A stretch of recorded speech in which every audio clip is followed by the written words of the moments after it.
Are we getting through to Great Britain? What is this? You are now live in the UK, yeah. You're in the UK, the United Kingdom. Oh, my word. So, guys, we are live. Thank you so much for joining us. Tonight, we are joined by an extremely special guest, Carl. And we are privileged to have you on tonight. Thank you so much. I want to introduce you to my para partner. This lovely specimen is Elise Giammarco Carlson. And in fact, if you receive my biographic material, there's a passage about Elise that will fill you in.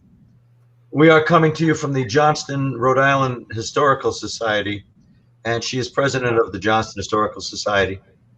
So that's what all these file cabinets are. Very nice. That's awesome. Documents, snippets, deeds from some from the 18th century. Oh yeah. Yep. Thank you. Incredible. Wow. We're absolutely honored to have you on our show. Thank you so much for coming on. Yes, regrettably, we must lose Elise at a certain point because she has family obligations. Oh, bless you, Elise. See you, Elise. Bye-bye. Bye, Elise. Bye. I'll tell you all about her. Thank you, dear. Thank you so much. Yeah. So tonight we are talking obviously about demons and demonology. Obviously, Carl, this is your area of expertise. We hope. We hope. Well, we know. Well, I can talk about it. Yeah. So, Carl, give us a bit of your background and introduce yourself, like where you come from originally, and what brought you into demonology. Oh well, I'm native of the state of Rhode Island, in the USA. I'll speak as if we're all, in another country now. And I grew up in a haunted house. It was, had paranormal activity, let's say, sporadically, but it was going on. And that, of course, interested me in the paranormal and things arcane and different and spooky. Goodbye. Good to see you. We're very informal. Bye, dear. Be careful out there. Okay, I'll text you later. Okay, always had an interest in things strange, different, and spiritual. And when you're growing up in a house where it's not uncommon to hear knocks on the door and wall and nobody's there, or you put down, put down some gloves and you turn around on the other side of the table and you did that and it happens again. Pictures are inverted and you kind of get, either you deny it, you say, it's the house settling, or you get an interest in it. And as far as being on the darker side, well, I think demonology found me. My first residential case was in Harrisville, Rhode Island, at a haunted farmhouse to which my team was alerted. And, well, that was the house that's now referred to. 40 years later, it became known as the Conjuring House. It's just easier than saying the haunted farmhouse in Harrisville. So that, and the next residential case to which I was alerted turned out to be a case of full-blown demonic possession. So these things kind of found me. And I've always had an interest in what we could call the dark side. To me, that just means less known, mysterious. But I have an identical twin brother, Keith, who is also a demonologist. And he's the good twin, I'm the evil twin. It's just always it's meaning experimentative. It's just always been that way. And in fact, I remembered not long ago that there was a time when we used to play when we were, 5 years old, 4 and 5 years old. I would dress up like the devil and he would be the angel. So that started early on. My brother is a religious demonologist. I am more of a secular demonologist, but our methodology is the same. We just have different, theories and opinions on origins. So yeah, after that case in Providence, Rhode Island, that turned out to be demonic possession, that's how it was adjudicated. I found my name mentioned in an article, magazine article, and it referred to Carl Johnson, Demonologist. And somebody brought that to me and said, "Oh, look, it's just, you're the demonologist." Well, okay, it has a ring to it. I'll be the demonologist until somebody tells me it's not. No, that's okay. You know? So it's not accredited, but I bring 48 years of experience to the field. Right and on. that began with my association with the famed ghost hunting couple, Ed and Lorraine Warren. So that's when it really kicked off. I attended a lecture at Rhode Island College in Providence, and the speakers were Ed and Lorraine Warren, of whom I'd heard. And wow, what a splendid lecture that was. Fascinating. I was thinking, that's what I want to be when I grow up there. And I was 17 years of age. And they had a question and answer session, and I, raised my hand a couple of times. And apparently Ed Warren found me interesting. He said, "Come up here, young man." So I actually ended up speaking with the Warrens.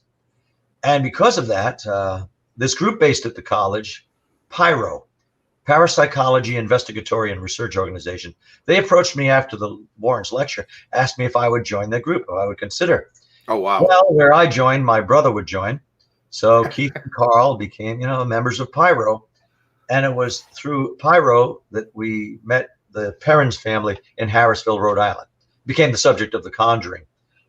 So I can honestly say, if my brother had not placed an ad advertising our team in a local paper, to which Carolyn Perrin, Mrs. Perrin, responded, that whole franchise, The Conjuring, Annabelle, all that, Conjuring 2, none of that would have come to fruit. None of that would have existed if my brother hadn't placed that ad, because we went to investigate the farmhouse, at the request of the Perrin family. And we investigated that house for 1 month prior to our contacting the Warrens. It's not that at any time we felt we were in over our heads. Quite the contrary. We were having a good time with this, felt we were conducting at least as well as we could a scientifically based investigation. We were acquainted with Ed and Lorraine Warren. I say we, my brother, myself, Donna, our case manager. And so I contacted Ed Warren, just as, I thought it would lend a nice professional touch to benefit from the experience of the Warrens. We could have gone on our own, but Ed and Lorraine Warren became very interested in this case, and they volunteered to come there. They said, "Oh, well, what a nice touch. We'll bring in the Warrens." And I've had mixed feelings about that since. Because our team was totally occluded after that. I remember greeting Ed and Lorraine when they pulled up on what was then a dirt driveway, and introduced them to the parents, helped show them around, gave them our case files. I was on the phone with Ed Warren before they came there, and I said, "Now I understand we'll be working together on this investigation." "Oh, absolutely," Ed said. "Okay, I can give you our notes that we have so far." I did not know that would be the last day and evening that I would see the Perrin family for actually the next 4 decades. Wow. Now, my brother was more in touch with the parents than I was. But because of that, Ed and Lorraine, Carolyn Perrin was calling me on the phone each day since we met them. And this would be anywhere from 8, 9, 12 times a day. She would call me. I had developed a rapport with her. I became her main contact. I guess she thought I was in charge of our team because I had a deep voice and I was kind of giving directions. But I was a good listener, and I would advise her on what to do, how to lay low, not let it overtake you or control your life. So after that initial visit from the Warrens, and I'm talking about September 1973, I did not hear from Carolyn Perrin for the next 16 days. She just dropped off. So we had a meeting of our team at Rhode Island College, and we reasoned that either the Warrens were helping them and they were involved in a very intense situation, or maybe it had been resolved. In any event, we weren't hearing back from Roger and Carolyn Perrin. So 16 days later, I did receive a call from Mrs. Perrin. She apologized for not having been in touch. She told me that the Warrens had advised them that we could do them no good, that we were just a bunch of college kids. All we could do is get in the way. They had to be the sole paranormal investigators on the scene. Wow. And it really wasn't an investigation. Once the Warrens took over that situation, it became an intercession. They had to banish the demon witch Bathsheba Sherman. That's how that legend started. There was a demon in the house. They gave it a name, and they adjudicated it as being, fully demonic. And so we lost out on that, but it was an interesting time. I don't have any ill feeling. I have no emotion associated with it. Our case manager of the time, Donna, after all these years, she still is quite resentful of the Warrens taking over. I'll quote her. She says, "I'm sorry they're gone now, but I could never forgive Ed and Lorraine for taking our case, for stealing our case," and which is essentially what happened. Yeah. But it was what it was. Mm. You have a great attitude about it. Yeah. Well, it's ambivalence and nostalgia at the same time, because I am, in contact with, in fact, good friends with the current homeowners of that house in Harrisville, Corey and Jen Heinzen, as is my associate, Elise Giammarco Carlson. And we've been there a number of times in the last 2 years, almost 2 years now, since they had the closing on that house. And it just feels like peeling back the years. Very, very welcoming. It's like a homecoming when I go to visit them. And the house is still active, paranormally speaking. Really? Yeah. The house, I don't think it's so much that house is haunted as it is the haunting. It has its own presence. It exudes a mystique. And either the house likes someone who comes in or it doesn't. And if somebody is not liked by the house, if somebody has what might be a poor attitude or overtly skeptic, get them out of there. House kind of spits them out because they just feel, I don't feel right here. I just want to leave. I don't mean anything personal. I just don't feel good here. And, nothing paranormal will happen to them. But you get happy people coming in who are glad to be there, all kinds of things. Books fly off of shelves, you hear disembodied voices. And so the Conjuring House does not disappoint. Wow. I try to get away from saying the Conjuring House because it, glorifies the movie and the franchise, a little inaccurate, but it's easier than saying house at Round Top, the haunted farmhouse at Round Top. So if you have any questions for me, please go ahead and Here's one question. You've uncorked me, so I'll keep talking. I've personally got millions of questions for you, but I will jump to the guys that are in the comments. Well, of course, I'm going to be Marlon Brando as Vito Corleone in The Godfather. That's just my vocal propensity now. Michael Manonfa. Yeah. The day of my daughter's wedding. But never do you ask me to come to your home for a cup of coffee. Never do you say, "Be my friend, Godfather." Well played, sir. Thank you. Could have been Senator Corleone, Governor Corleone. There just wasn't enough time, Michael. I like this guy. We're going to go so well tonight. There's a lady called Mandy. She's got a question for you. She says, in the month that your team was there, she says, what was your most profound experiences there? Most profound experience for me, I can give you two, actually. They're about on equal level. The first day we went there in August of 1973, we were downstairs. When I say we, I mean Donna, Keith, and myself, of Pyro, interviewing the Perrin family, their 5 daughters and Mrs. Perrin. And I heard moving around, shuffling. It just sounded innocuous. It sounded like there were people upstairs. So I said, "Excuse me, do you have company up there?" And Carolyn and the girls said, No, we hear that almost every day. Just, noises up there. So once the interview recommenced, I kind of backed off and quietly made my way upstairs. And I wanted to poke around up there. Now, the noises continued, but when I got to the top of the stairwell, they ceased. Now, there's something of a hallway where the bedrooms upstairs are conjoined. I've been up there a few minutes. Then this was mid-afternoon, about 2:30 in the afternoon.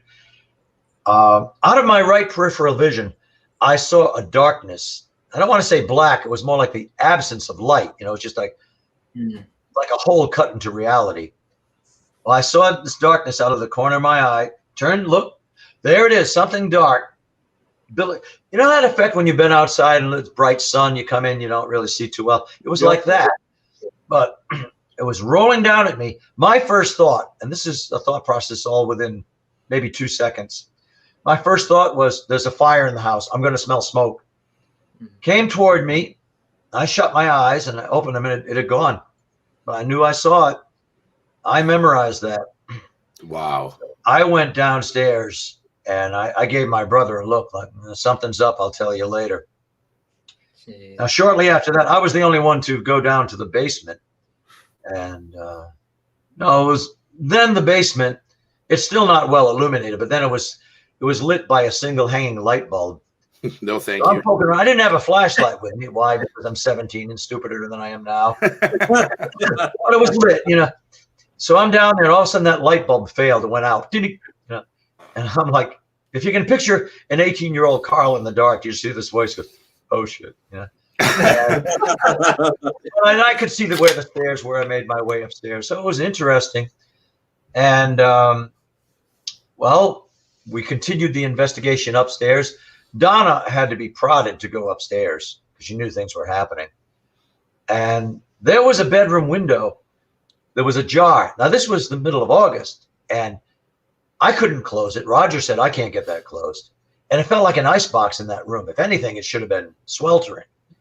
Very cold, chilly, and a natural chill in that room. So my brother tried an experiment, mild provocation. My brother recited a biblical psalm. And when he said the name of Jesus, that window slammed shut. Boom. You know? And it was then that one of the daughters, I think it was, I don't know if it was Nancy or Judy, I think it was Nancy. She developed welts on her face, like as if she'd been slapped. Wow. And you know, it wasn't scabbing or anything, but we could just see that those welts rising up, right in conjunction with that window slamming shut. So strange things were afoot there. That all encompasses my first, day there in the my first profound experience there. The second one was when we hadn't seen the parents for a couple of weeks. Carolyn called us back in, said, "Please come up and see us." Well, in that time, those 2 weeks, Carolyn Perrins, she had aged noticeably. She was always a slender, small woman, but she easily looked a decade older. She looked rather haggard. She looked like she hadn't eaten in those 2 weeks. I tried not to look surprised. But that's how definite it was. And her husband, Roger, who used to be rather skeptical about the activity there, he was unnerved, showed us the scratches he had woken up on his arms, the twice he had woken up covering his arms. So, and again, it was not that we felt we needed help from Ed Lorraine Warren. Just felt that would be a nice touch. Draw on their vast experience. So those were my first two really outstanding experiences in the Perrin farmhouse. That's crazy. Interestingly, that black thing, I don't want to call it a black mass because it wasn't really black. It was just dark. People are still seeing that. The Hines and son, Kyler, he goes to school in Maine. That's where they moved from. His first night there, he saw that black thing. He had that darkness come around the corner. It seeks egresses. It goes down the stairwell and around corners. It doesn't just like osmosis go through walls. That upset Kyler so much that he wouldn't go back in that house for some time. Yeah, I don't blame him. And he didn't know my story at that time. He didn't know I'd seen that. Jeez. He saw the same thing. Other people do. It's been filmed. That's incredible, especially when you see like the same thing. Like, that's what amazed me. That's what impressed me, that he saw what I'd seen. Yes, I suppose I'll pull what's going on here? Hang on, what we're done. I'll pull a picture up here. This will probably bring back a few memories for you, Carl. You probably see this. So obviously, I suppose. Oh, look at that! Oh my word! So people watching, this is the Perrin family. Yeah. Obviously the father isn't there, but this is the Perrin family where he was back in the 1970s, which is incredible. Like, thank you for pulling that up. No, that's all right. I thought it'd be nice to add that in there. But yeah, as people know, like, Miss Andrea, who was only 2 years younger than I, and the very lovely Carolyn Perrin. Yeah, wow, that's incredible. People obviously know all this because of like the Conjuring film. That's where it's all come from. But to hear the actual reality and speak to yourself who was there, and that just makes it so much better than the film, in my opinion. to hear the true story. I think they work together. It's nice to have the movie, which brought a lot of attention, made the house famous, and hear behind the scenes what really happened there. I'm not putting down the movie. The movie was mostly fictitious. Its storyline was invented, but it was loosely based on true events. I enjoyed it. My brother he wanted the original investigative team to go and see the movie The Conjuring. And I told him, Keith, I don't know. It's going to be all made up. It'll probably be a disappointment to us. But he talked me into it. I thoroughly enjoyed it. Yeah. It was nostalgic for me. The exterior of the house as it's portrayed did not look the same, but inside, it looked like the kitchen, the bedrooms. And I've got to say, the portrayals of the Warrens by Patrick Wilson and Vera Farmiga, there are scenes where it's like watching Ed and Lorraine. One scene in particular, when they're introducing the characters of the Warrens, and they're lecturing some lecture hall, perhaps a college. In the audience, they show the real Lorraine Warren, a cameo shot. Yep. Technical consultant, and her daughter, Judy. And you see Ed and Lorraine Warren up there investigating. Now, that's like watching the Warrens. That's how they were. Charming, engaging, funny, spooky, self-deprecating. It was like watching Ed and Lorraine. Despite my disagreements with some of their methodologies, and I never felt they were scientific, and it's just they put on a good show. They were informative. They educated people about the realities of the paranormal. And it was just a pleasure to sit there and watch them. I actually lectured with Lorraine and Ed a couple of times. So, well, I actually had a question for you, Carl. Sure. So I'm a horror movie guy. I love horror movies. That's kind of like what I bring to the table. My question for you is, with the slew of paranormal movies, including like Paranormal Activity, and the onslaught of like all the Warren movies, the Annabelle, the Conjuring, and all that stuff, how do you feel as a whole about the accuracy to a certain point with all those movies? I'm sure it's a case by case basis, but as a whole, are you pleased with it? Do you think that, and obviously there's artistic license, like you said, a lot of made up details, but do you feel as a whole it kind of presents the paranormal world in a semi-educational and correct light? Only in snippets, yeah. They've got to interest the audience, and they're going to bring some of the real manifestations or what are reported, but then the storyline takes over. Yeah. I think demons are portrayed as being more powerful, more insidious than they actually are in their manifestations, in their presentations. They're just not that kind of force, generally speaking, that can take over a house and, drive persons out of their residence. So can my mother-in-law. They can. Like the mother-in-law, the in-law room,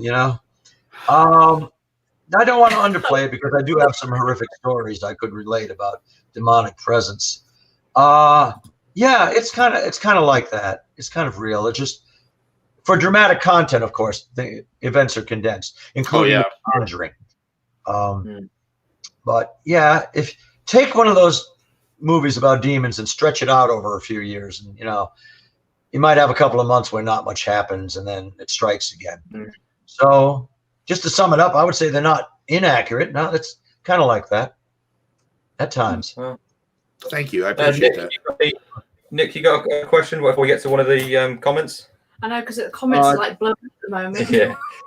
Not any questions just yet, but I was going to say, we got a number of questions here, though, in the comments. Yeah. Well, there can't be yes or no answers, You're going to get 800 words back, I'll go into Rob's in a second. I will answer Christie's first because it is probably a little bit serious what she's mentioned here. She says, is there any purple-eyed demon that any of you have ever experienced or know someone who has? Apparently her daughter is terrified to sleep in her room because she said there was purple eyes under her bed. She's young, so didn't know what to think of it. I haven't seen purple eyes, but I've seen white eyes. So that's quite a serious question. That's probably one for you, Carl, obviously, because being demonologist, I couldn't really tell you myself. Yeah, I mean, that's weird that it's purple eyes. I've always heard usually it's red eyes, yellow eyes. Sometimes it's kind of weird that it's purple. I've never seen white. I've seen a photograph of what was probably demonic, if it's genuine, of white eyes, a demonic creature with white eyes. And I have a photograph that I know is genuine with red eyes and a reptilian looking. I haven't heard of purple, but every color has significance. Purple is a color of, mystifying, or Isn't purple mystery, mystic. It's a vibratory level that creates purple. It's thought to be a transcendental color. As far as applied to a demon, can only guess. But it's interesting. That's Elise's favorite color is purple. Elise generally is purple from head to toe, and she's always wearing some purple. So it's a very regal color. Yeah. So I've never heard purple eyes myself. I mean, no, I haven't. All I know it's a color associated with mystics and mysticism. So it's there. You got the ultraviolet. Ultraviolet is supposed to signify a transition between dimensions, dimensional planes, dimensional realities.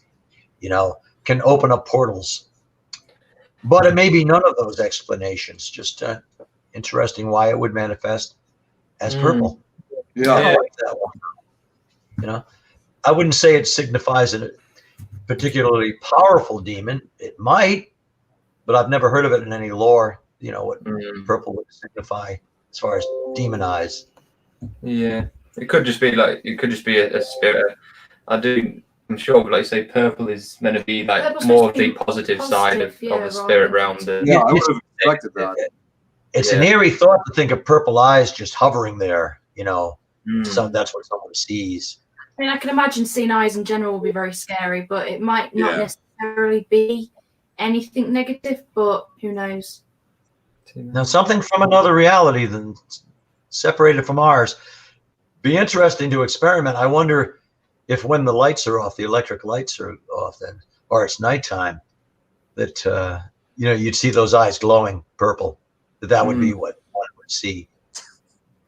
I mean, eyes. Regardless, if I saw eyes, I'd be out. I'd be like, I think maybe I'd be like, guys, no, I'm good. Don't worry about it, Christy. I'd maybe worry about it if it's starting to become too much, and as long as it's not frightening her, bless her, then hopefully everything will be good. I will just quickly bring up that picture that we just had a minute ago, because Rob's got a question about the photo. I think he's right there. He says, "Is there? What was it? I can't. It's in the window. I can't find the comments now." Yeah. Yeah, you know what? I see. Yeah, right over here, I can see it. Oh, in the middle there. Yeah, the middle window. There's a head. By gum, I never looked at that. It does look like something kind of. You'll get eyes, Tui. Yeah. Now that everybody said that, I didn't even think, wow. It's right there. Yeah, I'm not sure. Could be. I didn't even catch that when the picture was up. I was like, oh, cute family, and then I don't think anyone ever catched that. Well, there is a principle, of course, that may be involved. It's known by 3 names. It's called matrixing, pareidolia, and simulacra. That's the mind's eye's natural proclivity to see shapes and things and like clouds and define and interpret a familiar form. It's actually it's genetically sound. That's how we survive. You got that's very true. Yeah. People in out in the wilderness or in the wild had to be able to discern a big cat or some threatening animal moving among trees. So naturally we have that propensity to do that. It's like seeing figures in the clouds. Having said that, it does look kind of weird. Yeah. You can point out several features. They say if you get 5 points of reference, that's something to take seriously. I could see 5 points there. Oh, yeah, I would never be convinced that it was something genuinely paranormal in origin, but it's kind of fun to do. Maybe there's something looking out. Could be. Very interesting. Definitely. Oh, we've got loads of questions, I think. Loads and loads. I should never be convinced. If I looked at it long enough, I might be. I think I just searched the Perrin family on Google, and that's one of them that came up. Yeah. If people want to look more in depth at it, I'm not quite sure myself. What else have we got on here? Loads and loads of questions. We do apologize. If I could interject something, like Carolyn Perrin, when I met her right away, I found her intriguing and very likable. I was drawn to her. She had a certain vulnerable quality to her, and very attractive woman. Jennifer Heinzen, who with her husband Corey now own that house in Harrisville where the Perrins resided. She bears what I would call a striking resemblance to Carolyn Perrin. Really? She looks like a young Carolyn Perrin. Wow. Now, I'd like to say that Corey looks like Roger too, but there's no resemblance. Corey's an ex-Marine. He's a big mountain man because now he has a long black beard and is, just a big rugged fellow. But yeah, it's kind of like Carolyn Perrin has been replicated in Jen Heinzen. Although they're, I've heard that a lot. Apparently, yeah, I've heard that a lot. Apparently, that like in haunted locations, when families move in and out, there can be a lot of similarities between families or events happening, almost like replaying constantly over and over again. Is that something you've noticed in your experience, Carl? Or? Well, of course, we could say we want to believe that the some element of the Perrins is being reproduced, but I noticed it when I knew Corey for a couple of years before, but when I saw Jen Heinzen in that, I don't think I'd met her before, but when I saw Jen in that setting, and she turned around, it's wow, it's Carolyn. It's like that. I didn't say it at the time, but it's it would sound too hammy, but it was that effect. Yeah. And another thing that happened was when Elise and I went there the day after they had the closing in the house, the Heinzens, there was a mirror. There's a big rectangular mirror in what's now a parlor room. Used to be the kitchen quite a few years ago.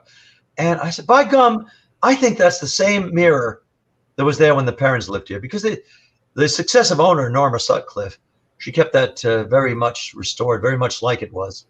And so she didn't change a lot of things, a lot of furnishings. And I think that's the same mirror. I went up and looked in this mirror, and I'm telling you, this is June of 2018. And I mean 2019, June of 2019. And I went and looked in that mirror. I saw myself as I appeared 40 years before.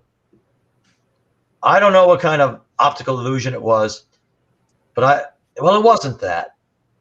I had my red polo shirt on I was wearing that day, and my reflection was moving with me, but suddenly I had that long reddish blonde hair. I looked better. I looked a lot younger. I was looking at myself when I was 18 years old. I had the sideburns. I just knew if I called for, Jenna, Corey, or Elise, by the time they got there, that would have vanished. I said, I might as well just look at that and enjoy it and memorize it, analyze it. No, I am not imagining this. It's not a trick of the light. I am watching it. And appreciate it, I'm sure, too. Very much so. Can you imagine when I went and saw myself in the bathroom mirror? It's like, oh, now I know how I've changed. Now this is thrown right up at me. But it was like a moving photo album. It was a time displacement, and Carolyn Perrin experienced the time displacement in that house, though not involving the mirror. Other people have had weird experiences with that particular mirror, but that was mine. And I memorized it so I won't think I was dreaming it or imagining it. There it was. How it happened, I don't know. John, a quick question for you, Carl. She says, did the dark have any feeling to it? No, not that I felt. I didn't sense something ominous with that. When I first encountered that, it was too brief for me to get any feeling. In later years, though, I saw it again, and there was a feeling associated with it, but that's because I was trying to allow the house to speak through me. That's something I felt when I first went there, that the house has something to say to me or through me. And, well, I witnessed that cloud-like thing, that darkness, come into a room again. and that was in August of 2019. And then I did feel it. I did feel that it wanted to say something to me. It wasn't, a good feeling, but it wasn't bad. It was more like an urgency, even a subtle kind of urgency, that it wanted to come through me and tell me don't leave, don't go. I thought if anything, it would say to me, like, get out, we don't want you, go. Yeah. No, it was like, don't go, don't leave again. It was like that. Of course, I've been back there a few times since, but yeah. Actually, that investigation was conducted by the Ghost Adventures team. Yes. And of course, there were a lot of histrionics, and a lot went on, but it was a sincere investigation. No evidence was staged, and it was quite the experience. But I felt finally the house was speaking to me, and I actually was saying what I felt the house was saying to me: "Don't go, don't leave." Wow, that's got to be amazing. Yeah. Yeah. Well, I'll tell you, there's something about reality television, unless you're doing it every week. You forget, if you're on camera, you forget when the cameras are rolling, or you don't notice. Because sometimes it's as simple as a camcorder being held up, and they don't have the big stands for the TV cameras. And I would not be aware when I was being filmed. Yeah. So however goofy or however cogent and savvy the seems, whatever happens, it's going to be real. And when I was letting that voice speak through me, I didn't know they were filming me. So what happened was the Ghost Adventures crew was in the that central room where a seance had been conducted, a seance which went wrong all those years ago. And that's when the dark thing came in, and I let it speak through me. Yes, I remember seeing that. The Ghost Adventures team are like, well, Mr. Zach Bagans, I say, I don't know. I shouldn't allow this to come through me. I should be responsible, but I am so curious. I wanted to do this 46 years ago. And he said, Carl, please let it speak to you. Please don't leave now. So it spoke through me. And, of course, the crew is the team there going, oh, wow, can you believe this? This is awesome. And then they all left me alone in the room. Okay. All right. Yeah. But that's when that darkness came in. I almost didn't want to tell anybody, because they'll think, they'll figure I'm supposed to say something came into the room. Yeah. It did.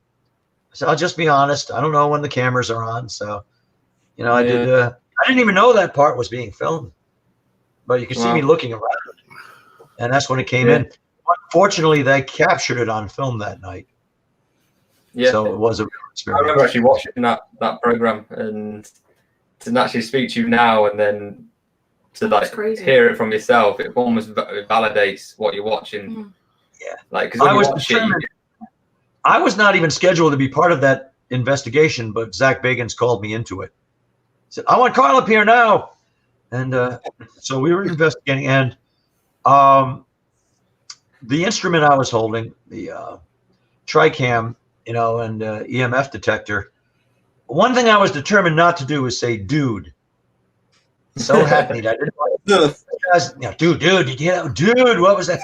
I'm not going to say dude. I say that all the time. I'm beyond the point of duding. And wouldn't you know it? And that meter's going up on it. Dude! Oh, God.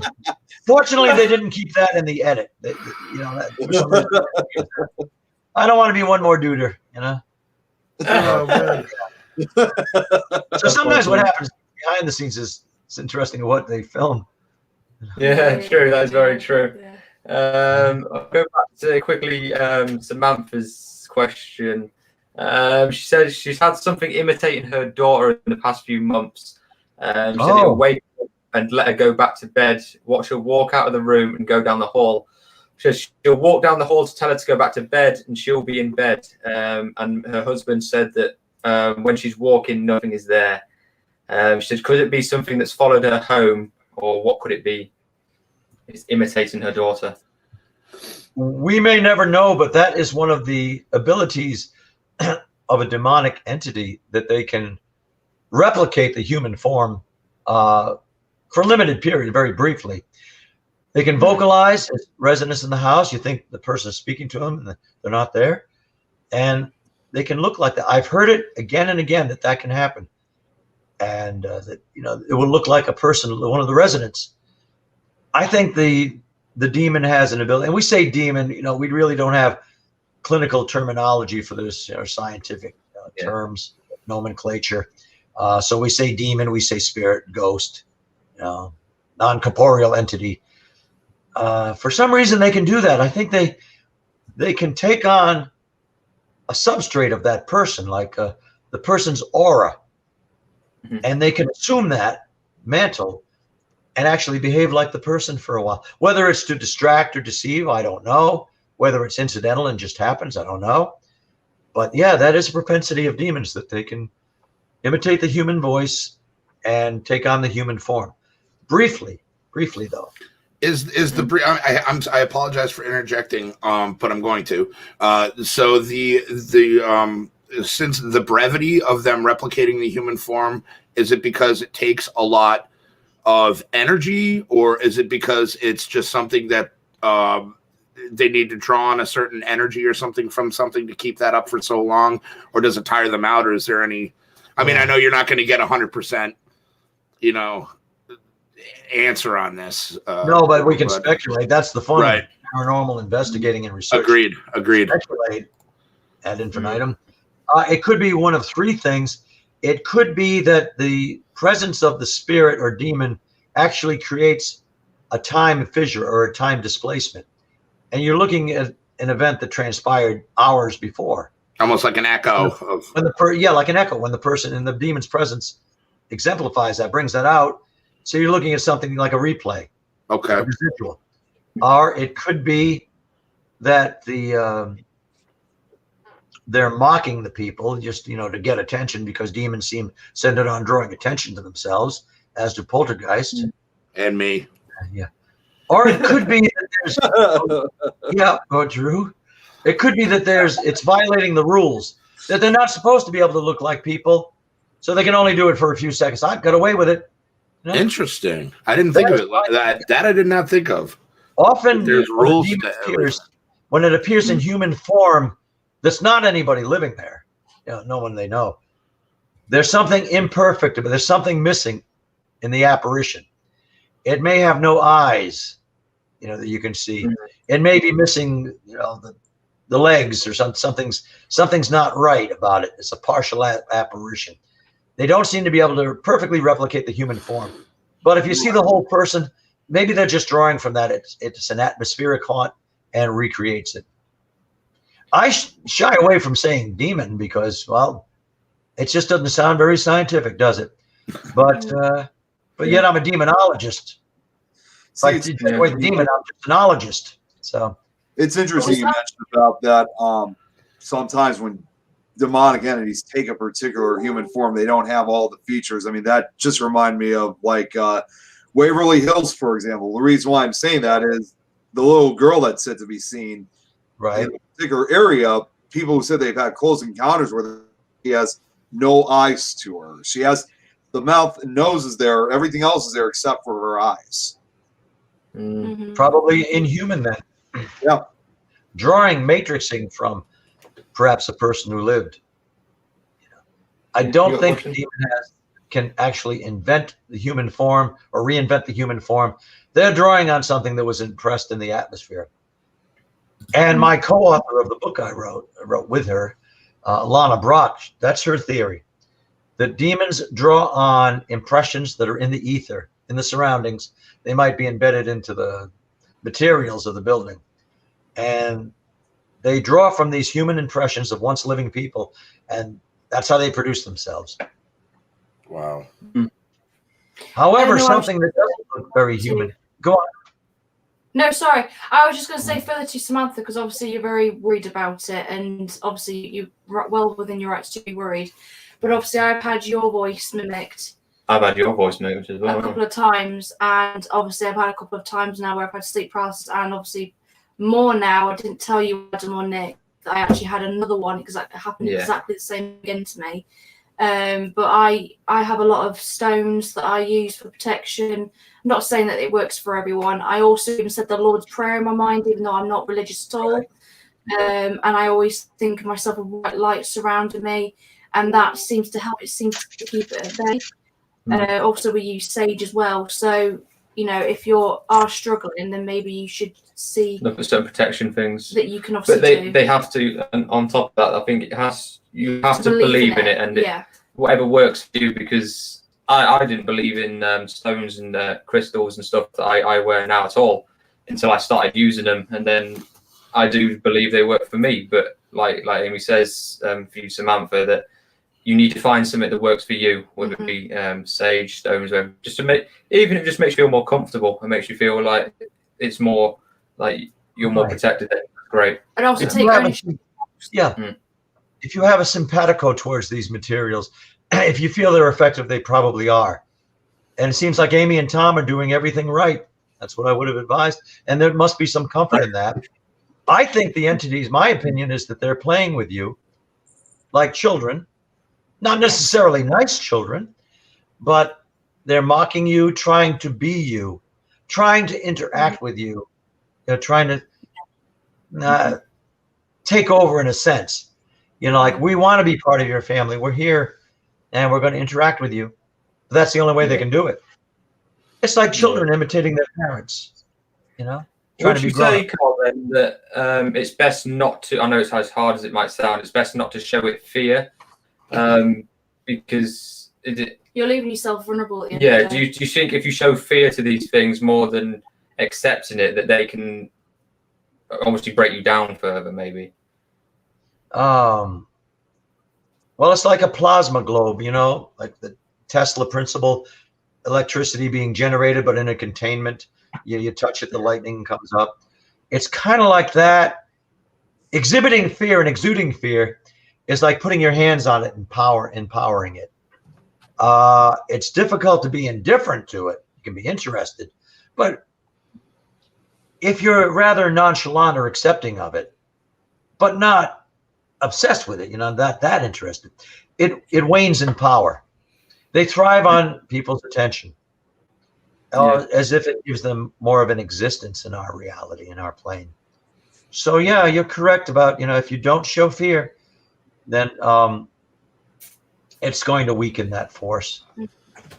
However, if you have a poltergeist, it's very difficult to be indifferent to it. Yeah, well, that's where I was thinking. I was like, you know, I like to think of myself as a very open-minded individual, and still, when, like, you know, come, you know, face to face, so to speak, with an entity, regardless of its intentions or whatever, like, it would be very difficult for me to not be scared. Just, I mean, on a very basic and primal level. Like, I mean, sure, like, I believe these things, but, you know, I also have never seen a baby pigeon, but I know they exist, you know, to quote Harry and the Hendersons. So, like, if I saw one, you know, probably be a little scared.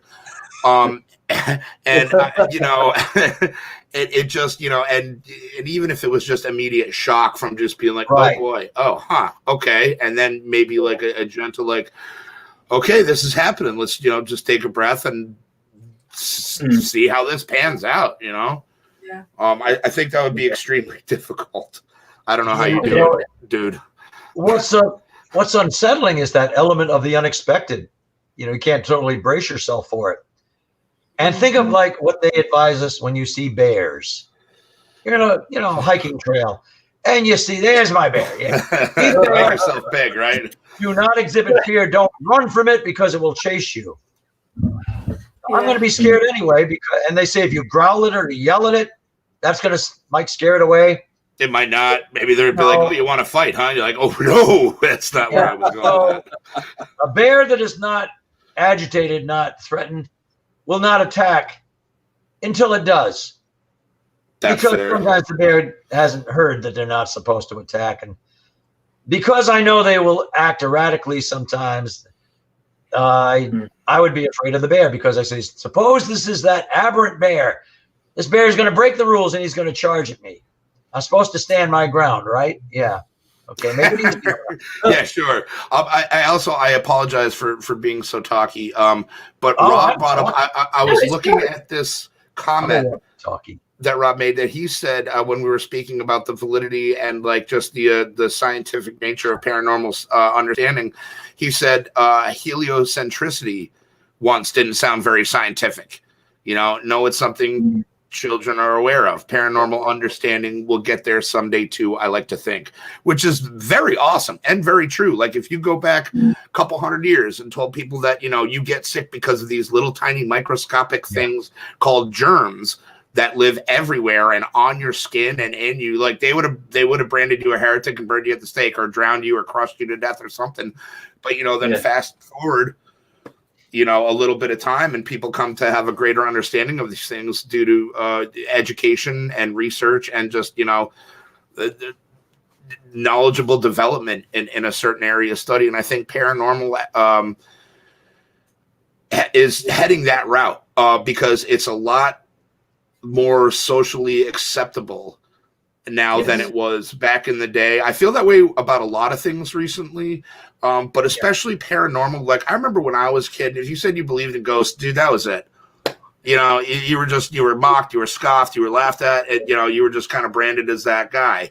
Well, welcome to now. It's like, I know. Trust me, I'm an older gentleman myself, and I like seeing where everything is going this day in the world as far as people being a lot more open and it's refreshing. Yeah. Yes, it's very refreshing, and a lot less inclined to just write it off as a coincidence or happenstance. Well, that's good. That interest in the paranormal has, what these groups. These personalities have achieved, like the Warrens, larger than life.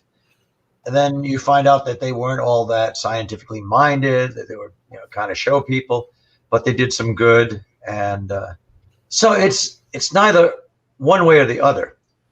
Like the shows like Ghost Hunters and all that. Oh, look, that was rigged, that was faked, But they bring interest to the field of paranormal. Exactly. You get more serious about the research.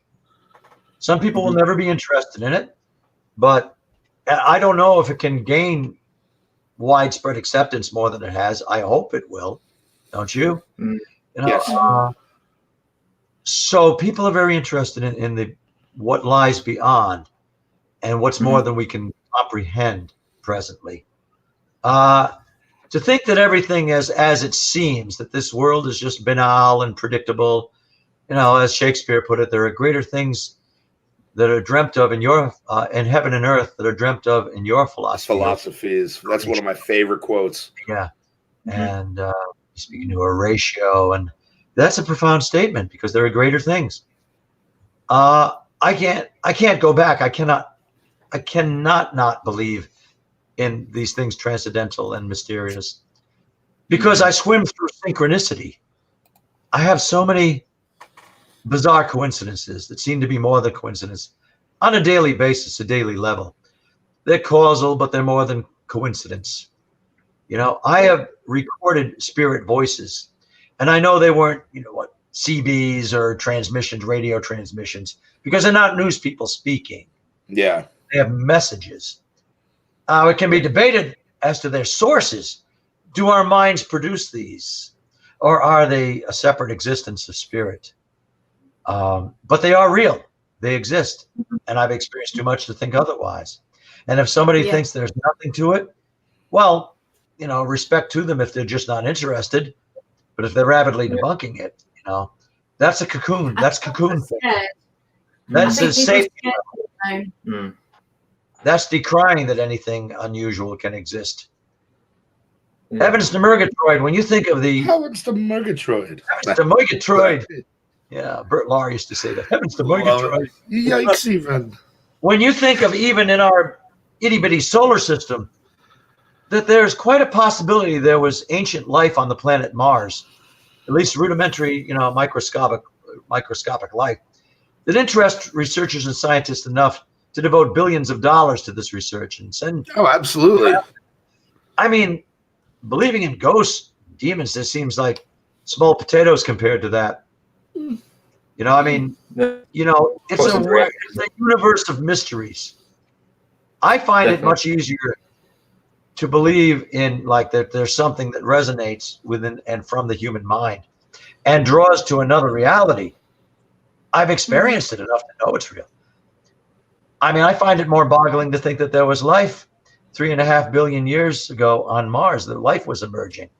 That was almost an Earth that had a denser atmosphere, maybe been a little closer to the sun. Well, if it had a dense enough atmosphere, it would have been created a canopy, and that could have produced life.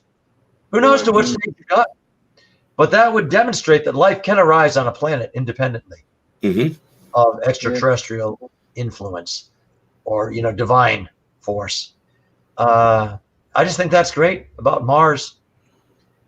Other planetary systems, they're so vast and so many, I don't even speculate about them, except to think that right now, at this moment, there is some intelligence on another planetary system, on another planet, that are wondering the same things we are.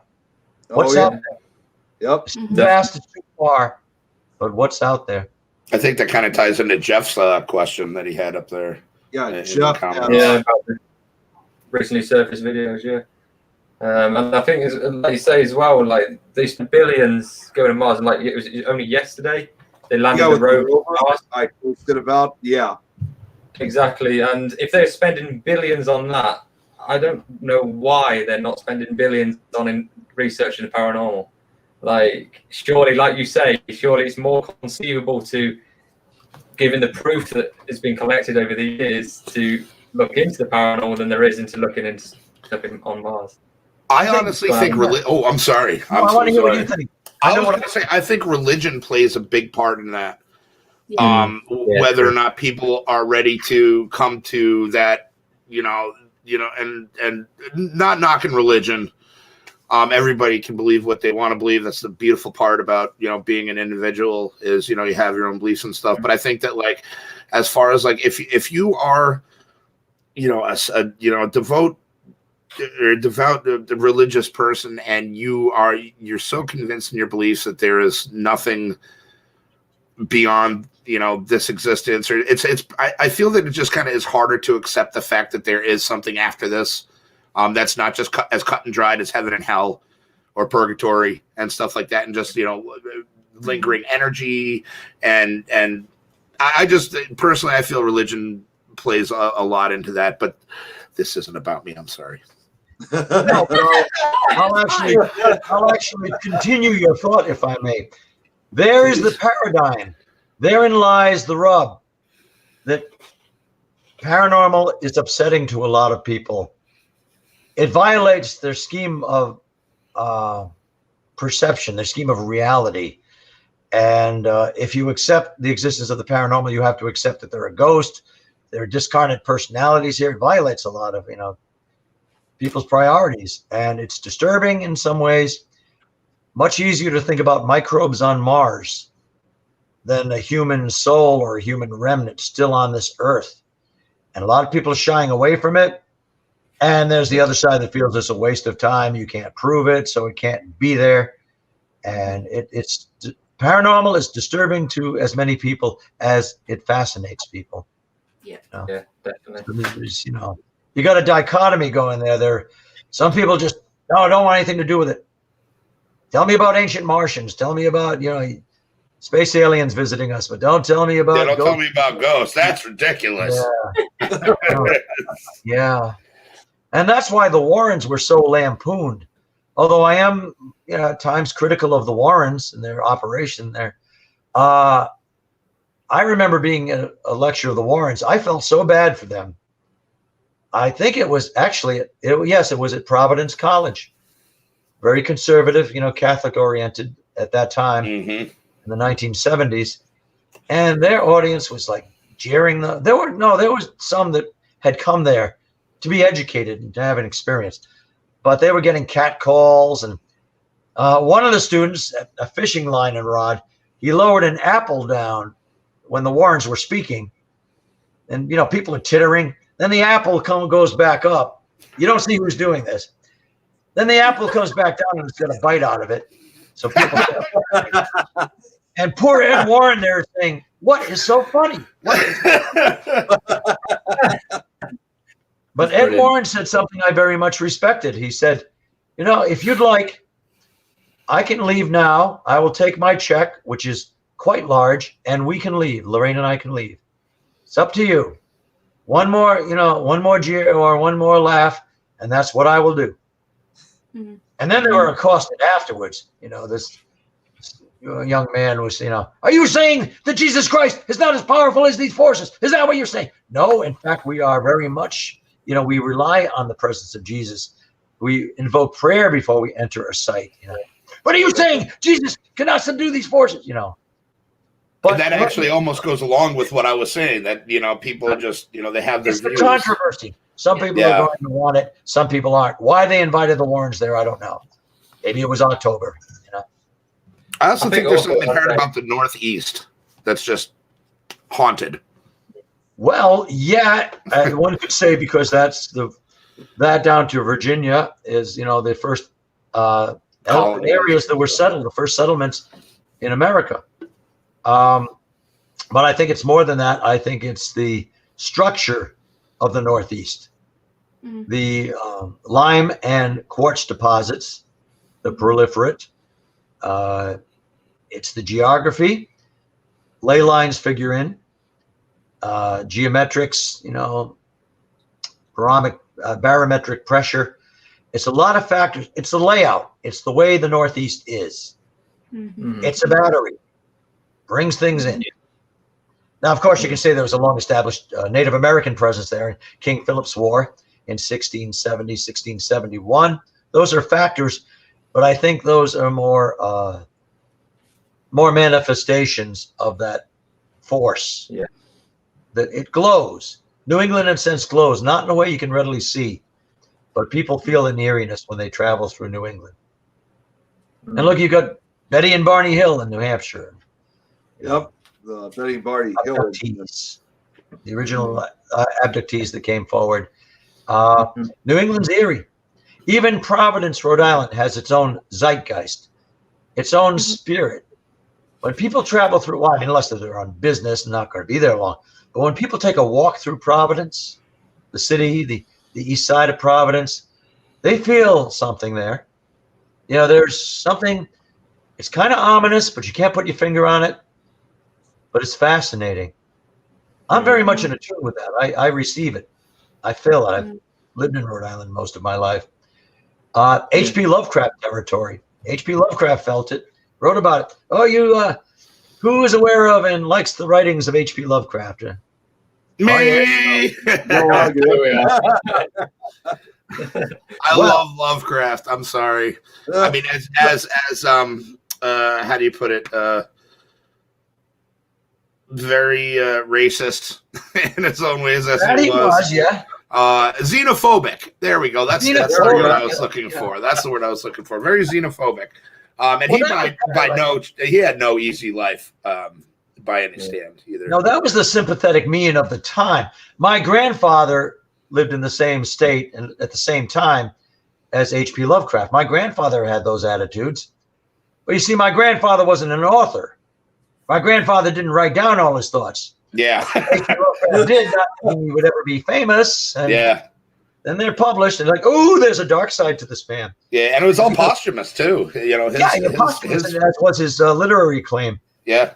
And Lovecraft had a gift of wordly expression. So his metaphors, and some of them weren't even metaphorical, some of the things he came out with, these bigoted rantings are like, well, that's creative. Like, oh, okay. Yeah. Yeah. Now, I'll tell you something about H.P. Lovecraft, though. H.P. Lovecraft was my second cousin. Really? If you've got a second cousin, you know, it's like your cousin's aunt or something. That was how closely I'm related to H.P. Lovecraft, or was. That is awesome. That's all right. He never called me.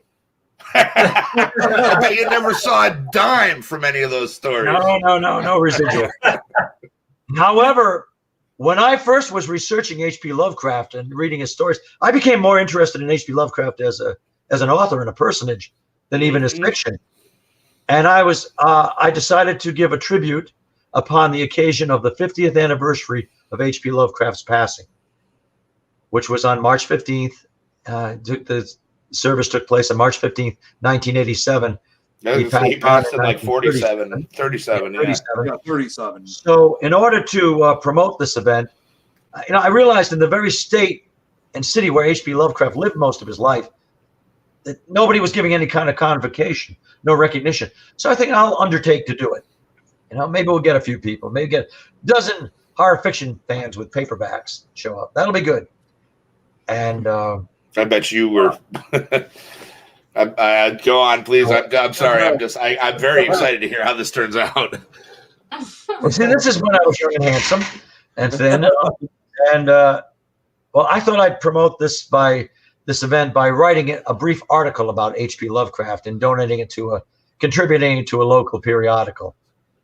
And while I was researching H.P. Lovecraft, my original source was called Lovecraft by L. Sprague de Camp, who expanded on and wrote Conan the Barbarian stories, and prolific author. And while I was researching H.P. Lovecraft in Providence Public Library, that's when I discovered I was related to him. It's like, whoa, wait a minute, that name. I got to look into this. Turns out he's my second cousin. That's crazy. So, imagine how elated I was. That's incredible. I'd have a shirt made. I feel. I don't think you can pull up a picture of H.P. Lovecraft with his lantern jaw and his. Okay. I can't do it. I can't mimic it. But... Next time you have me on, hopefully you will, I'll bring you a picture of H.P. Lovecraft. Please, can we have him back on? Yeah. When you do, I'll show you this. Watch it. When you say that 3/4 profile. It's funny. That's pretty good. That's pretty good. Yeah. And you'll see. Wow. We are coming towards the end of tonight's show, unfortunately. I think we're gonna have to do that. But we will definitely, Carl, have you on again if you would like to be on. That's definitely going to happen, I think. Yes, I may be in better speaking and singing voice then. I don't know. You sing too? Oh, forget it. This guy's awesome. I could sing up till a few weeks ago. Yeah. I wouldn't hopefully you before we go on, we always do like a question thing at the end. I've got a few they're a bit random shot in the dark question things. It's just a bit of fun. Before we get on to that, I've got a question for you, Carl. I've been meaning to ask you. I'm big into my demonology. I want to get into it more and more. Have you got any advice for where to start or any particular books to read to get into? I've got demonology books, but is there anything that you would say I should look into to gain more knowledge? Yeah. I would say anything written by John Zaffis. Darkness to Light, for instance, is one of his books. And John Zaffis, he's actually Ed and Lorraine Warren's nephew. Mm-hmm. And a good friend of mine. Zaffis. John Zaffis. We actually had Zaffis at when I was going to college 10 years ago. He came to Harvard Community College to do a presentation. So he also came for the 2013 Chicago Ghost Con. So he's a good friend of mine too. If you'd like a personal perspective, there's also the Paranormal Realities series written by my brother Keith E. Johnson. But that's a compilation of case histories, and that's what it is. Investigations I have known and loved. And I can recommend my own book, thirdly, which is Paranormal. Let's see. I'm trying to think of my brother's book that's anything similar. Well, I'll tell about my book, Shadow Realms Demonology Handbook. Ooh, I want to read that on title alone. Said that I would buy. If I saw that at a bookstore, I would buy that just based on the title. I'd be like, yes, please. Yeah, I'll tell you where you can find it. It is, of course, not the definitive work on demonology. It's not overly scholastic, but I think it's sufficiently erudite, and It is comprised of essays and case histories, the lore of demonology.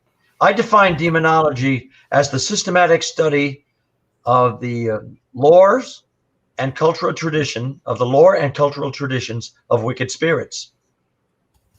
So it's 300 pages precisely. It's self-published. It is written with my co-author, Lana Jan Brock, who is an accredited theologian. And it has nice pictures in it. You can find that through Amazon.com. Just Amazon, go to Amazon. Or from the author, myself, one of the authors. And you can find it on the bookshelves in some Barnes & Noble bookseller stores. If you can find a bookstore these days. Yeah, if you can find one. Yeah. I'm in upstate New York. I feel you, Carl. It's not easy. That's the one that lets more than 10 people in at a time. Yeah. Yeah. But Shadow Realms Demonology Handbook, it's a little bit, it's dribs and drabs of all that I've experienced. It's coalesced into this book. So, and I'll be writing a part 2 and give it some other title. So, yeah, Shadow Realms Demonology Handbook, I would recommend that. Because I also give sources and reference of other people you can look up. Happy days. I certainly will look at that then. Happy days. Thank you. Yeah, okay. John Zaffis, Keith Johnson, Carl Johnson, and Lana Brock. Got it. Happy days. So, yeah, unfortunately, we are running out of time. But definitely we're going to have you on again now because there's so much more we can I know, talk we about. have like loads of pictures and information. I can pick your brains on that. I think unfortunately an hour is not long enough for us. No, but definitely not. But yeah, so we'll just finish off. It's a quick game we do, Carl, called Shot in the Dark. These are random questions. I randomly pick it. They're just general trivia questions, and it's literally you guess what the answer could be. Nobody would know. This is my favorite part. I love this. Yeah. Anyone in the comments as well that want to get involved, you're more than welcome to. Yeah, so just a couple of questions before we end. So the first one is, what percentage of Americans believe the Earth is less than 10,000 years old? I heard a statistic on this recently. I'd say it's about, I'd say 8%, maybe 10%. But it depends. Like in certain states and certain regions, that might be close to 50%. True. If anything, I am understating. I'll give it 8%. What about you, Nick? Okay. Oh boy, I'm gonna go with, I'll say 20%. Yeah, 20. Yeah. Adam, what are you saying, mate? Oh, I was going to let you guys go next. I'm just going to formulate mine based on all y'all's. I'm going to go with probably less than 10,000 years old. I'm going to say Sure. I'm going to go 11%. 11%. So generally pretty low numbers. So Nick raised the average a little bit. What did Nick say? What did you say again, Nick? Sorry. Rob said 75. Rob said 75. I'm going to go with, I don't think it's a lot. I think it's about 5%. I can't think it's a lot, surely. Then again, we don't live in America, do we, sir? Yeah, we're mostly giving conservative estimates on that.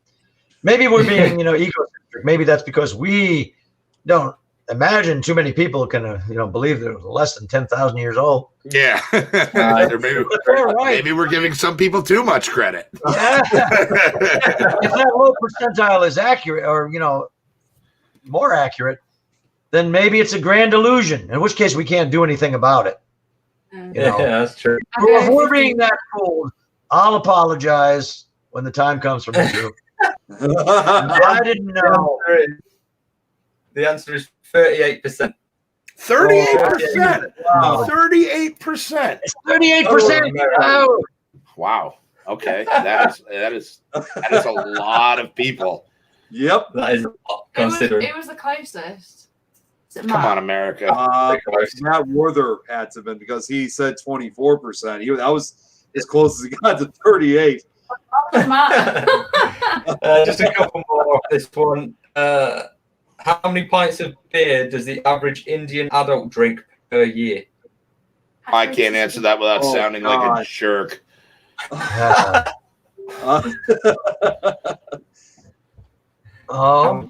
would say. Well, let's see. I would say about you're averaging. Yeah. Well, it has to exceed 100, so I would say like around 180, and that's conservative. Yeah. However, I could apply that to any ethnicity or culture, true. I'm saying specifically Native Americans. Had you gone back to the 19th century, my answer would be different. But I'd say about 180 pints. But beer. It's drink a lot of beer? Yeah, I've worked with a few Indians and they drink a lot. Okay, I should up that then. I should double that. I'm gonna go with and this is annually, you said? Yeah, per year. Per year? Indian adult. Pints, I'm gonna go 365. 365. You figure a pint a day? You don't drink a pint of beer a day. I mean, that's a good estimate. Good guess. What the hell? A pint of beer a day. I've drank more than that in this stream.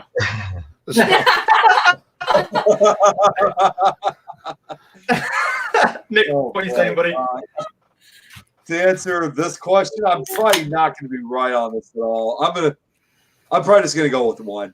No, I'm kidding. I'm going to say 550. 500. I'm going to go about 400. I was about to say A. Let's go 450. Why not? 450. All right. Okay.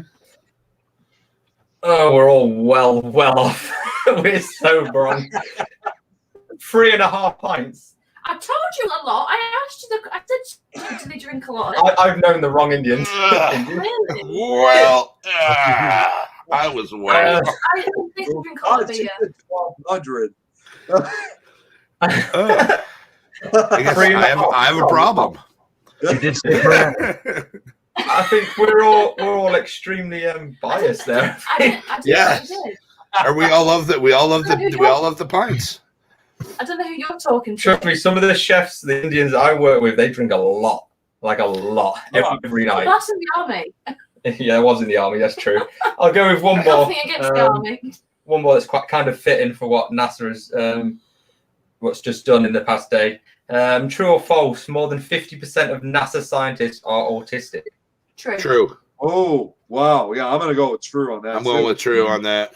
That'll be universal then, because I would say true. Yeah, it doesn't necessarily inhibit performance. Definitely not. Any in the comments, guys? True, false? I'm going to go true. Yeah, Rob says true. Yeah, Rob says true. Rob says true. We're all wrong. Oh, come on. great. About how many? This is making me look worse and worse between the Native Americans and autistic people. I'm like, oh boy. It says, despite being a widely quoted fact, a NASA spokesman has confirmed that it's not true. Huh. So we're really not done well with this tonight. Yeah, so we failed completely tonight. Wow. Wow. I would have said they were all, a lot of them were. But... Oh, Dawn said false. There you go. There you go, Dawn. All right, there you go, Dawn. I just want to take a minute real quick. Carl, I was very excited to hear what you had to say. I'm actually kind of surprised I talked as much as I did because I just really was kind of trying to sit down and listen. You are fascinating. Mm-hmm. You are a very interesting individual. I'm lucky to have friends like Tom and Amy and Nick. I'm learning a lot from being on this show. I'm somewhat of a new addition, but I love doing this. And I could ask you questions. I think, like Amy was saying, I care. And Tom, I could pick your brain all day, dude. Yeah. So I appreciate meeting you, and thank you very much for informing me on and answering my questions and being on the show. Yeah. Well, I was very ill for a time, and this I'd like to think. Well, I do believe the worst is behind me, but 3 weeks ago, 2.5 weeks ago, I would not have believed I would be on your show because it was, it was very much touch and go. I mean, the COVID affects everyone differently. You can't predicate one person's experience on another. But I had a couple of incidents where I was alone, and I didn't think I would get through that night or that afternoon. Wow. I'm glad you're better. Yeah, Yes. yeah. But those were isolated incidents, and there were some rough days there. You know, Mm, Yeah, days Well, in reality. it's hard in different ways. yeah. But we, Yeah. let's say I'll obviously on top of what Adam said there, it's been a pleasure having you on tonight, Carl. Like, you are fascinating. Your knowledge and your like, I could just listen to you all night. What you've got to say, it's incredible. And thank God that you are obviously still with us now, and hopefully will be for an extremely long time to come. Yeah. I think it's set that we're going to be doing Demons Part 2. We will definitely do a Demons Part 2, Carl. Whenever you're available, let's do it now. We would love to have you on again. We're going to try and organise, because Friday you're working late. So next Friday, guys that are listening, I'm working really late, but we will do the show. We're going to do it later. It will just be like near midnight when I get home. Perfect for you guys. If you want to wait 3 weeks, a month, or something, I'd be ready to come on. In the meantime, I will forward more material to Nick, so or whoever, and so you'll all have that at the ready. Pull up some visuals and all that. Yeah, definitely. Yeah, I sent them the info before we came on live, Carl. So they already got it. Okay, good. So with me. Yeah, appreciate that. So we'll obviously stick around and have a quick chat. I just have one quick announcement to make since we're still on live. Another thing too, later tonight here in the U.S. Tonight around 7 p.m. Eastern time and 6 p.m. Central, there's going to be a special. There's no 13th. The show 13th Dimension that's hosted by Jeremy Scott. They're not going to be doing that tonight. We're actually having a pre-recorded show that's going to be airing. It's going to be they interviewed Russell Edwards about the Jack the Ripper case, and this is something that you guys don't want to miss. I mean, it's going to be a jaw-dropping documentary. It is the first time it's going to be released publicly. Only Jeremy Scott, I believe, as well as Stephen, the pun owner, are the only ones who's actually seen it. Put it this way. I mean, Tom and Amy, since you guys live out in the UK, if you guys see this documentary, this will change your view, probably, if not the entire UK's view of Jack the Ripper forever. I mean, it's going to be incredible. It does. We'll certainly check out then. There is actually, I will just put a note in there for the Jack the Ripper. Haunted Nights, the company that we're working for now, they do actually a ghost hunt at Jack the Ripper and all that down in London. So definitely something once we all get going again, something for people to get on, because I've heard apparently it's amazing, and the place they go to is extremely haunted. Yeah. Extremely. Oh, yeah. So this is something you don't want to miss. I mean, I know it's going to be late for you guys over there, but it's something that, if you're able to check out, you got to check it out. Yeah, definitely. Yeah, You do know that Nick's background is the house in Harrisville, the farmhouse in Harrisville. Yep. Yes. So That's the farm. Yeah. I always see the background when we're talking nighttime about setting subjects. I will go through the comments as well, guys. I know obviously there would have been a lot of questions. Apologies if we've missed any questions. And we'll answer them next time on the next. Yeah, we will. We will drop Yes, please transfer them over. We'll have a longer Q&A session. Definitely. More Thank you guys for watching. That's the nature of the field. I said, I could pick your mind all night. I love demonology and all that. So it's like your baby, isn't it? Yeah, I'm You do keep in touch with me, Tom. Keep in touch with me about pursuing demonology, and I'll provide what sources I can. We'll work something out. Thank you so much. Thank you. So yeah, guys, thank you for watching tonight. Obviously, next week we will let you know the time. It will change. It will be later for the people in the UK. Obviously, if it's not too different for you in America. Make sure it's not conflict with the network as well. Yeah, so we might only be live on YouTube, but we will do one. Yeah, thanks for watching, and we will be posting a few more videos of vigils we will be doing on our page. We will be recording one tomorrow night with our latest doll called Josephine, who has already given us activity on her first night in our house. And we'll be doing another unboxing video soon as well. We've got another doll on the way, so got a bit yeah, thank you for watching, guys. We'll definitely see you next week. Stay well, enjoy yourselves, and obviously, Carl, Adam, Nick, thank you so much for coming on tonight. Thank See you later. guys. Always.